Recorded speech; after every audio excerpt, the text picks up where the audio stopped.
আসসালামু আলাইকুম বন্ধুরা, আশা করি সবাই ভালো আছেন।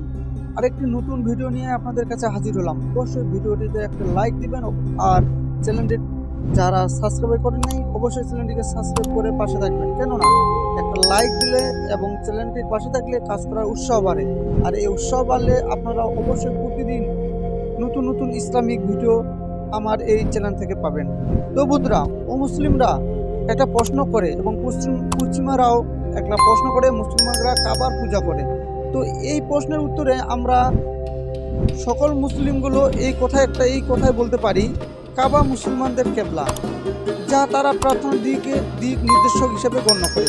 এখানে লক্ষণীয় বিষয় হলো মুসলমানরা তাদের প্রার্থনার কাবার দিকে মুখ ফিরায় ঘটে, তবে তারা কাবা ঘরে উপাসনা করে না, বরং উপাসনা করে সেই ঘরের মালিক ও দৃশ্য আল্লাহ তাআলা। আল কোরআনে বলা হয়েছে, তোমার বারবার আকাশ